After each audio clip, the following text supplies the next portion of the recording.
Hello students, welcome to पुरातन Saraswati Vidya Mandir inter college e classes. Myself Sunil Sharma और आज हम पढ़ेंगे use of so far as long as much as. हमें यही सीखना है कि so far as long as much as का यूज कहाँ करते हैं। कई बार ऐसा होता है कि हम इन वर्ड्स के बारे में जानते तो हैं, लेकिन हमें ये पता नहीं होता है कि इनको हमें कहाँ यूज करना चाहिए।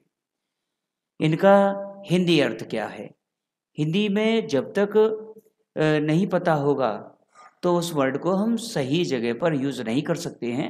तो इनके बारे में हमें यही जानना चाहिए, और जब तक आपके समझ में ये नहीं आएगा कि ये कहाँ करना है, सेंटेंस आपका इनकरेक्ट ही रहेगा। तो सबसे पहले जो देखें वो है सो फार एज। अब सो फार एज में आप देखें, सो फार एज जो होता है इसकी हिंदी होती है मन की स्थिति। किसी भी व्यक्ति के मन में किसी दूसरे के प्रति कोई स्थिति होती है, उसके प्रति कोई विचार होता है, उसके प्रति कोई ओपिनियन होता है, ये सारी चीज़ें होती हैं। ये हम किसके द्वारा व्यक्त करते हैं? सो फार एज। सो फार एज का यूज़ कॉमनली हम करते हैं सबसे आगे, उसके बाद में फिर हम सब्जेक्ट लगाते हैं, सब्जेक्ट के बाद वर्ब आती है, वर्ब के बाद में फिर हम कॉमा लगा देते हैं, कॉमा के बाद में फिर एक दूसरा सेंटेंस और बनता है जिसमें एक सब्जेक्ट होता है, एक वर्ब होती है और अब अदर वर्ड्स होते हैं, ऐसे आ जाता है। अब सेंटेंस फर्स्ट देखें, जहाँ तक मैं जानता हूँ, इसका मतलब क्या है?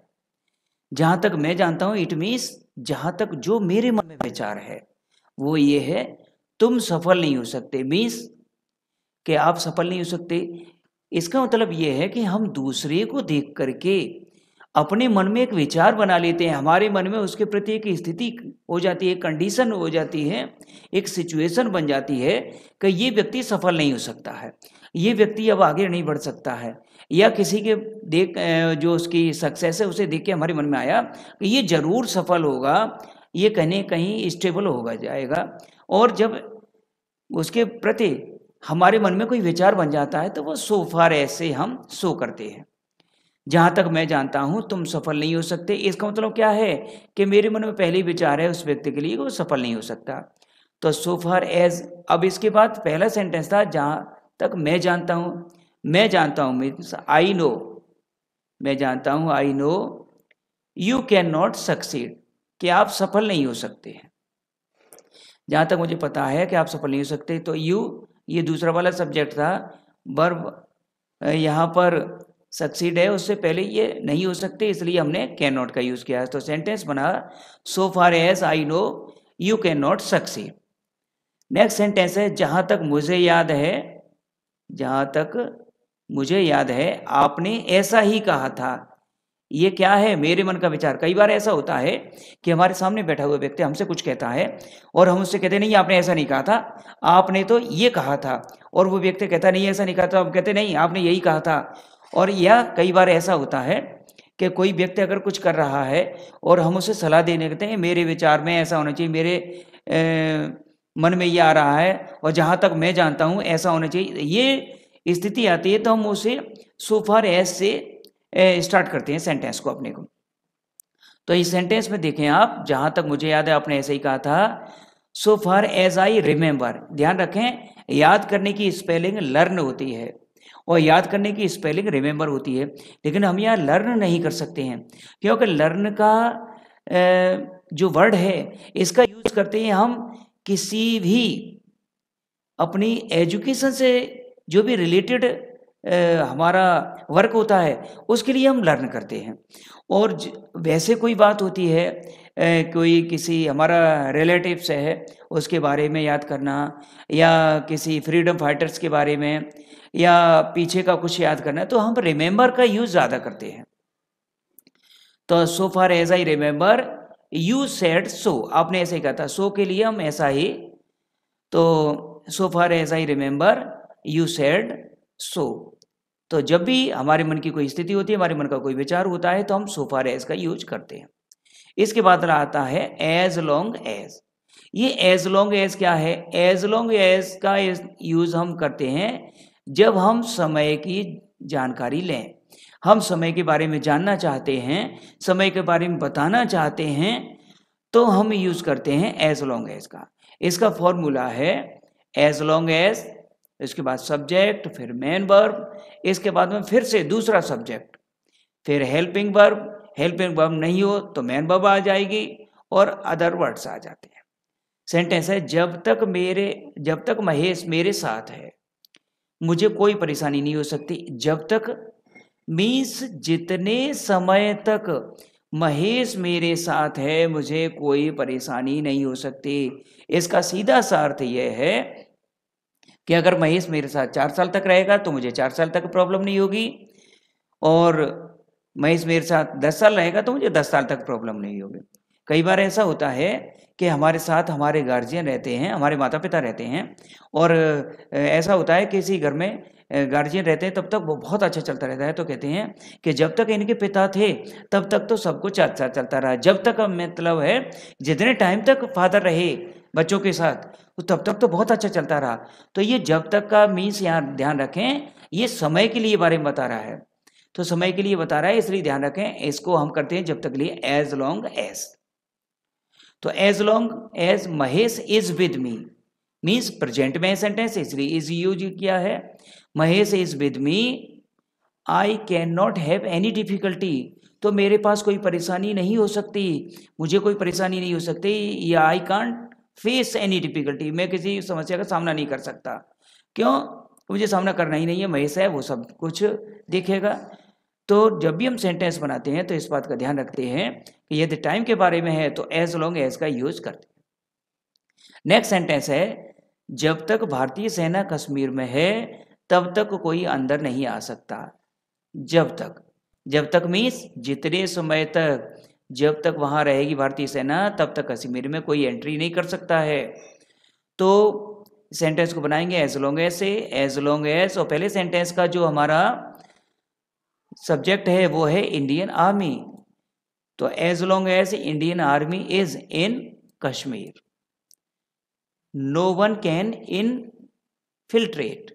इनफिल्ट्रेट मीन्स होता है अंदर आना। ध्यान रखें, अंदर आने के लिए हम एंटर का यूज करते हैं, लेकिन कई बार ऐसा होता है कोई लोग बलपूर्वक जबरदस्ती घुसे चले आ रहे, जैसे टेररिस्ट, आतंकवादी आते हैं। अब वो कोई ऐसा तो है नहीं कि बॉर्डर पे कोई दरवाजा हो और बस उन्होंने नॉक किया और अंदर आ गए, ये एंटर होता है। और जो चोरी छिपे आते हैं, जबरदस्ती आते हैं, उनको हम इनफिल्ट्रेट करते हैं। मीन्स होता है घुसपैठ करना, बिना किसी बात के अंदर आ जाना, बिना किसी की जानकारी के आना, और जिसके जो इरादे हैं वो सही नहीं हो, जो बैड थिंकिंग लेके आया है उसके लिए हम इनफिल्ट्रेट कर देते हैं। तो सेंटेंस हमारा बनेगा as long as Indian army is in Kashmir no one can infiltrate. Next sentence है आपका, वो स्टार्ट होता है एज मच एज से। ये एज मच एज किसके लिए आता है? किसी मात्रा के लिए। मात्रा जानते होंगे, मात्रा हमारी पानी की हो सकती है, मात्रा हमारे भोजन की हो सकती है, मात्रा हमारे टाइम की हो सकती है। तो ये जो मात्रा है इसके लिए हम एज मच एज लगाते हैं। तो एज मच एज किसी भी मात्रा को बताने के लिए किया जाता है। सब्जेक्ट फॉर्मूला बनाते हैं तो इसका पहले सब्जेक्ट आता है, सब्जेक्ट के बाद हेल्पिंग वर्ब, और नहीं तो मेन वर्ब भी आ सकती है कभी कभी, और फिर मेन वर्ब आ जाएगी हेल्पिंग वर्ब के बाद, प्लस एज मच एज इसके बाद आता है। इसके बाद फिर दूसरा सब्जेक्ट और मेन वर्ब। एक बात का और आप विशेष ध्यान रखें, यदि जो दोनों सेंटेंसेस में एक ही सब्जेक्ट है तो दोनों जगह सब्जेक्ट वही आएगा। जैसे अगर मैं कहूँ अपने बारे में, मैं जब तक चाहूँ तब तक यहाँ रह सकता हूँ, तो ये किसके बारे में बोल रहा हूँ? मैं अपने बारे में। तो दोनों सेंटेंसेस में सब्जेक्ट की जगह आई आएगा। वह जब तक चाहे तब तक खाना खा सकता है, तो इसका मतलब है कि दोनों जगह वही आएगा ही आएगा।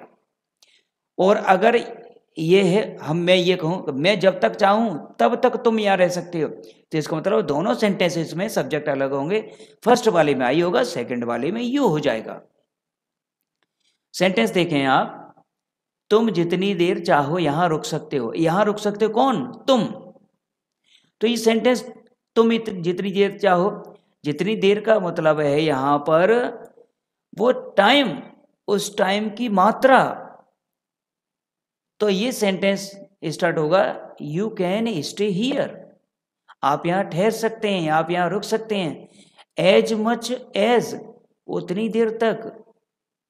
यू लाइक, आप चाहें।